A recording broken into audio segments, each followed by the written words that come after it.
One, which is peace in the Hebrew. We are the brothers of COZ. To my right of me is the brother Shamar. To my left is the brother Karab. And we are the brothers of COZ. And we're out here yet another Saturday to preach the word of the Heavenly Father, all right, whose name is Yahweh, and the name of his son, whose name is Yahawashi. Okay, and we are out here yet another Saturday to preach this word, all right, to any who will hear or whether they forbear. But you are going to get this word, okay? And first and foremost, going out to our people, you so-called blacks, Latinos, and Native Americans, you are the true children of Israel. And we have to keep iterating this point because our people, once they get comfortable, all right, they tend to get real relaxed and they forget things. So we serve as a constant reminder, all right, not only to you, all right, but to ourselves as well as to who we are as a people, what our purpose is on this earth, and how we are to conduct ourselves. Because right now, our people, all right, we are not in our own land. We are not a sovereign nation, okay? We are looking to get back home.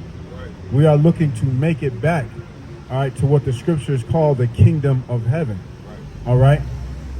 And the capital of the kingdom of heaven is going to be where? Jerusalem, all right, Israel. But we are waiting for the Lord to come, all right, and put an end to this captivity that we're in, to restore us, all right, our body, to renew these bodies, and to bring us back home. So what we're supposed to be doing right now, all right, is making our calling to election sure. All right, we are trying to earn our way or our right, all right, to be in the kingdom of heaven. Okay? And so my portion, all right, this is going to be entrance to the kingdom of heaven, all right, or a marriage invitation, all right? Give me Luke 14:23. Well, I got one better. Okay, go ahead. So Matthew chapter 22 and verse 9. Go ye therefore into the highways, and as many as ye shall find, bid to the marriage. Right. Go ye to the highways, and as many as you will find, bid to the marriage. Okay? And this is what we're out here doing. We're trying to bid you to the marriage. All right?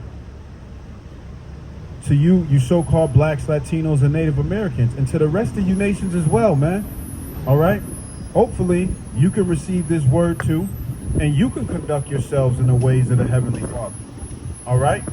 So we don't just encourage our people to follow after the ways and standards of the Heavenly Father, but we encourage the entirety of the world to do so, okay? We encourage all nations to do so. Because what does that mean if everybody's living by the same standard? That means peace, okay? That means respect. That's true love, all right? That's what that means.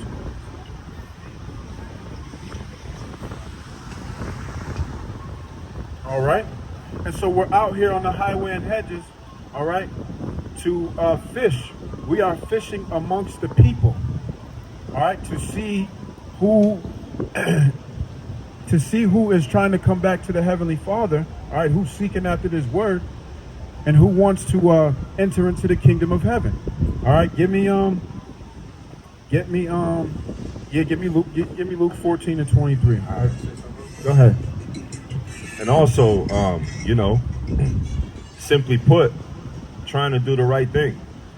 Because in these last days, everybody thinks it's cool to do the wrong thing. Everybody thinks it's cool to worship Satan. Everybody thinks it's cool to be a devil. But pretty soon from now, the Lord is going to come and inquire of the actions of all flesh, especially those of us that have this word, those of us that call ourselves followers of Christ, believers of God. The Heavenly Father is gonna require of us. So it's our duty to, spread the word and also find those in like mind so that we can, occupy until the Son of Man returns. But when he returns, he finds us working righteousness in our bodies. That's right. Come on. Luke 14 verse 23. And the Lord said unto the servant, go out into the highways and hedges, and compel them to come in, that my house may be filled. Right, and that's what we're out here to do. We're out here to compel you to come in so that the house of the Heavenly Father may be filled.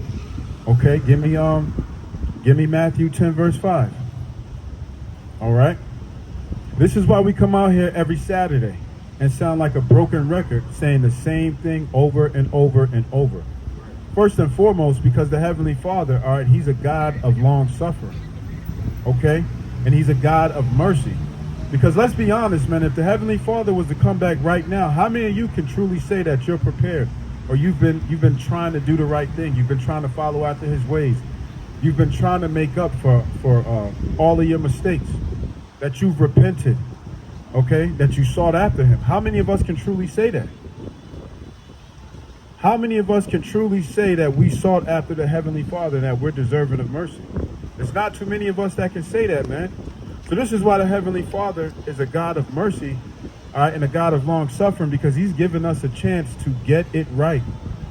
Okay? And more importantly, to prepare our minds.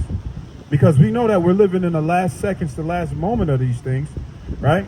This is why you see inflation at an all-time high, okay? This is why you see the value of the dollar continuing to plummet. Hell, this is why the Fed have to come out and cut interest rates. Why? Because the average new home buyer, all right, that would have been, has been priced out. Because they don't have the money, all right, to put down 7%, 8%, all right, on a $300,000, $400,000 house. It's impossible. Not to mention the scarcity of goods. All right, you got all these stores getting ready to close, all these grocery stores closing around us. Okay?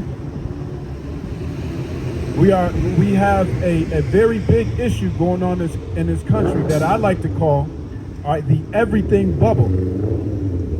All right, the everything bubble.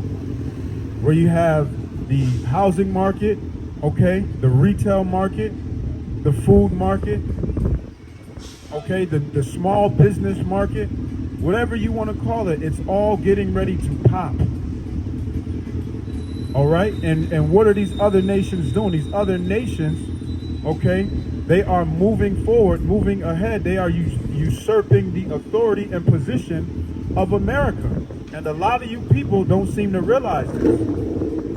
Okay, so we're out here to remind you as to what's going on and why you need to get yourself together, why you need to prepare your minds. Because let me tell you something, man, tough times are coming. All right? This country is currently in a recession and is getting ready to hit a depression on steroids. You haven't seen anything yet. All right? And so this is why we're out here, man, to compel you. You got that for me? What I asked for? Matthew chapter 10, verse 5. Hold on a second.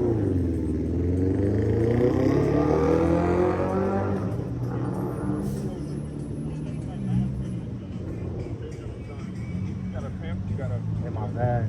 Right here? COZ 777. Yeah, and then right here. Back here.